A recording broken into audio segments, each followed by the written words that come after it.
We are at Big Hill Springs Provincial Park, just going for a little nature walk Oh, look at the big rock up there. during this isolation and coronavirus. We're just trying to keep ourselves isolated and not spread it and all the things. So, trying to do our part and get into nature. Do some earthing. Earthing. Well, what else do we do on a day off with coronavirus? We go for a walk. That's so beautiful. So beautiful.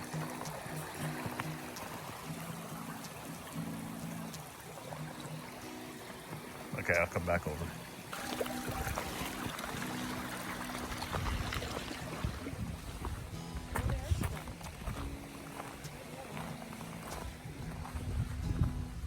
Tobogganing.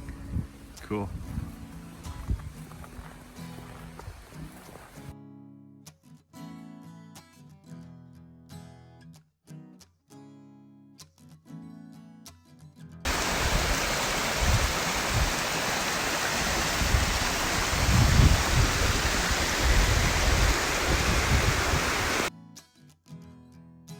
Hey YouTube, it's Catherine here, and I believe this is week 8 of my carnivore journey.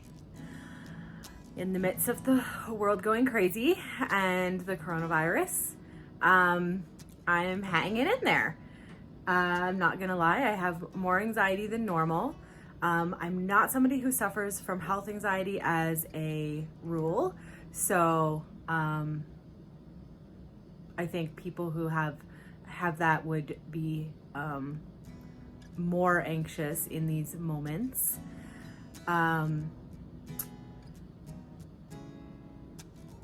Carnivore diet wise, I'm still doing carnivore.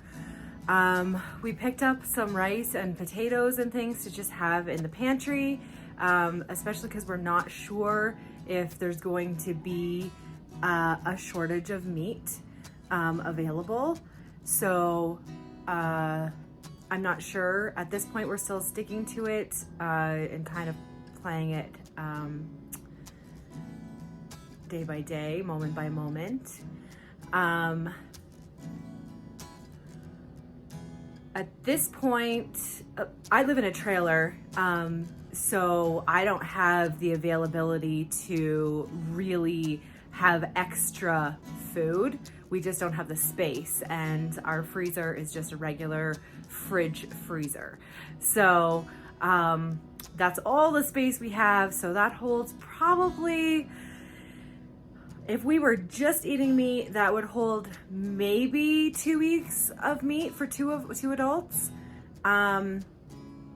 If we supplement with rice or potatoes or something like that, we could probably stretch it to 3 weeks, maybe 4. I would say that's a stretch. So I'm not exactly sure where this is all headed for my diet wise, but at this point we are still able to get some groceries in the store. It's not plentiful or anything. It's not like you have very many choices or options. We're trying to stay out of the grocery store for the most part, to try to keep our distance from other people. My partner is still working, so as of March, whatever today is, the 25th, 24th, I think it's the 24th, so of March, he's still working, so he's still coming in and out. So that is what it is. I can't change that. So we try to isolate as much as we can, and if and when he stops working, then we will take further measures to quarantine and keep ourselves isolated. Right now we just stick to ourselves for the most part anyway. Being somebody who suffered from agoraphobia, this is pretty scary for me because I am petrified of reverting back to those habits and ways. You know, I'm still trying to at least get in the car, go for a ride every couple of days, you know, a couple times a week even if we're not really going anywhere. I try to go out for a little walk every now and again. I sit outside in the sun whenever it's sunny out. It's snowing today. So yeah, it's scary. Especially with us still moving. So this is still really new to me. The area is new to me. So I have anxiety anyway. And the people around me are new, and just everything is new. So just trying to hold in there and hope for the best and be positive. You know, I've had my moments of being fearful, but for the most part, I'm not feeling too fearful. I don't think. I feel like it's a respectable amount. But it can get out of hand very quickly, especially when you have anxiety to begin with, because your mind is automatically programmed to go to those places that maybe other people are able to distract from a little bit sooner. I don't know if that's true, but I feel like that's true. Other than that, just trying to keep busy, trying to get some sort of routine going so that I'm not just sitting around and doing nothing all day. You know, I've always, even since recovery, I've been in the house a lot more than the average person probably. I don't work, so those things all come up.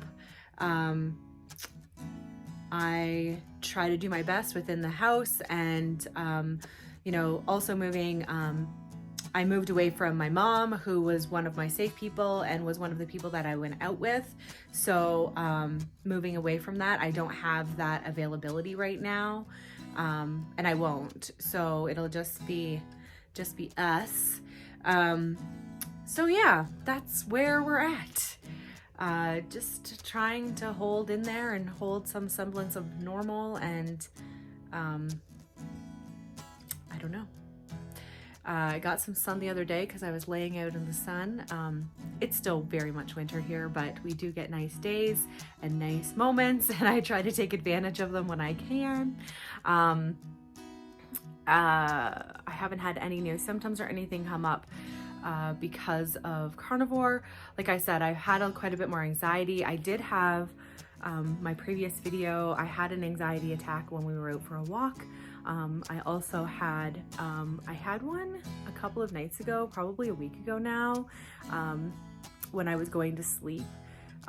It was pretty intense, but I was able to fall asleep and it did go away. So to me, that's anxiety. You know, if it was some sort of other medical issue, I'm pretty sure it would have lasted a little longer. I'm trying to be mindful about what I eat and, you know, not get into bad habits there, because it, especially with food addiction, you know, in times of stress, we go to stress eat, and that's really hard to deal with. Other than that, that's it. Thinking about cutting my hair off. I'm not sure. It's coming to those thoughts though. Like, I don't know, maybe here? I don't know. It might happen. We'll see. Anyway, guys, I hope everybody else is staying safe and isolating as much as you possibly can, and washing your hands and doing all the things that they're suggesting to keep us safe. I know that it's scary times, and I know that we will get through this. We will. It's going to happen. It's just a matter of time. So, thanks for watching, and I'll see you guys next week. Bye.